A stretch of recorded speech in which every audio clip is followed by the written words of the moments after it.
So I've got with me today Bob Gibson, Managing Director of Building and Structural Consultants. Bob's an independent subsidence consultant, a structural engineer and building surveyor with 4 decades of experience in the subsidence sector, serving the general public on subsidence issues. Bob, what's your experience in the sector and what do you offer homeowners? I come from an insurance background, having joined a firm of loss adjusters and being launched into subsidence claims back in the 1988 during the dry summer of that year, where there was a lot of clay shrinkage going on all over London and the southeast. The guy who did all the subsidence work in that particular office needed some help, and I was an extra pair of hands. I put my hand up and said, yep, I'll help. So he took me under his wing and trained me in subsidence. As a young building surveyor in loss adjusting at the time, I took to it very readily, and soon had my own portfolio. And after several years of that, I left loss adjusting and trained as a structural engineer to degree level as well. In 2002, I started my own practice, building and structural consultant, specialising in subsidence work, but also doing a little bit of other general structural engineering work as well, calculations and a bit of party wall work as well. But subsidence was always the main thrust of what we did. With my experience in insurance and subsidence, we can offer homeowners reports on cracks for presentation to their insurers or for their own benefit. We also offer site investigations and monitoring and help with recoveries from third parties in appropriate cases. I also, a year or so ago, started a Facebook group called UK Subsidence, Clay Shrinkage and Trees, where I and a number of other group experts offer free advice to consumers who've got questions. Lots of people post on that, and very happy to get a bit of free advice and share stories and hear other people's woes. So typically, what sort of clients do you have approaching you for help? There are lots of homeowners who really don't know where to look when it comes to cracks in their properties, and they're very worried about going to their insurers for fear of the horror stories they've heard and read online about cover being withdrawn, premiums being jacked up. So they look to find somebody independent to give them a bit of advice, because it might not be subsidence, it might be something totally separate. The problem is also that there's a loss in value in the house when you get subsidence, and that's compounded by if an insurer were to withdraw the cover or increase the premium. So they have difficulty selling the property in those circumstances, and it can be a real nightmare for them. So we get clients who are reluctant to put their head above the parapet and draw their insurer's attention to the fact that they've got cracks. So they come to us in the first instance to see what it's all about and want some initial advice before deciding whether to approach their insurers or not. We also have a number of clients who have unfortunately had their subsidence cover withdrawn, so they can't go to their insurers, so they've had no choice but to go to an independent consultant instead. We have other clients who don't have subsidence now, but their property might have a history of subsidence, and they're having difficulty getting insurance for that reason, or difficulty renewing. There are some insurers who, for example, won't offer cover to a property that's had subsidence in the last 5 or 10 years.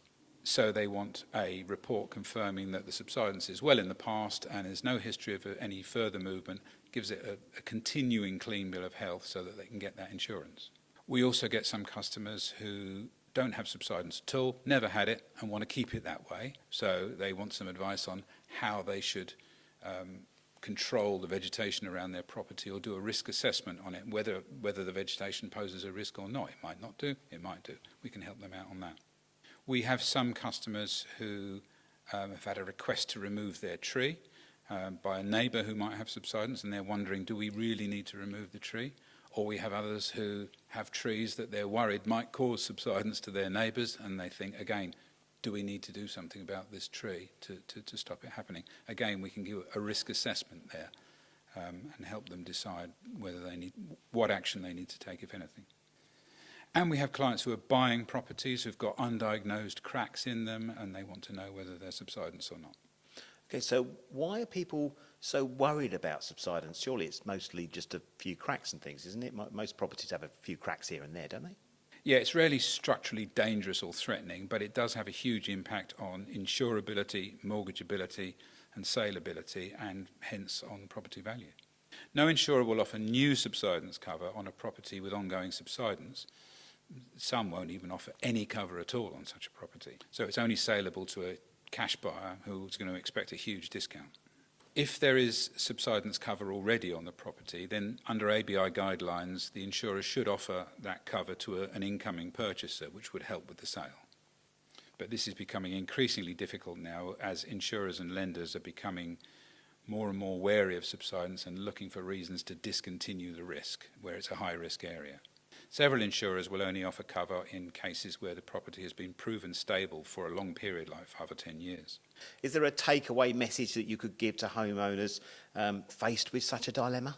Yes, it makes absolute sense to seek some independent advice before going to your insurers. Once you've reported cracking, it will probably be logged on the system as a potential subsidence claim, and it goes onto the Claims and Underwriting Exchange database for 6 years, even if it's subsequently rejected. However, if your independent consultant diagnoses it as something other than subsidence, then it's potentially the case that you don't have to report it to the insurer in the first place. Of course, you always have to answer questions on the proposal form and at renewal honestly, otherwise you run the risk of having your insurance voided. But under recent consumer legislation, you no longer have to volunteer additional information that you think the insurer might expect you to disclose.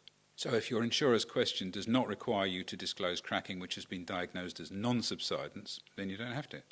If it is diagnosed as subsidence, then you might well be able to reclaim the cost of the diagnosis anyway, though some policies only cover that if the insurer has given prior consent. So if you're uncomfortable seeking the assistance of your insurer, or unable to, perhaps if you're not insured for it, or just if you see the sense in going to an independent consultant first, then there are a few around, such as building and structural consultants, who will help you. We're few and far between, but there are a few of us on the Subsidence Forum, or just do an internet search looking for subsidence expert or subsidence consultant, and you'll find a few. We're generally property professionals from a variety of different disciplines, surveyors, structural engineers, and other types of building consultant. But specifically, we have extensive experience in subsidence investigations and crack diagnosis. It's a niche skill which is not part of any profession's standard training. Or you can post a question on the UK Subsidence Facebook group and get a bit of free advice from a variety of different independent experts. Bob, it's been an absolute pleasure talking to you today. I've learned an awful lot. Thank you very much indeed.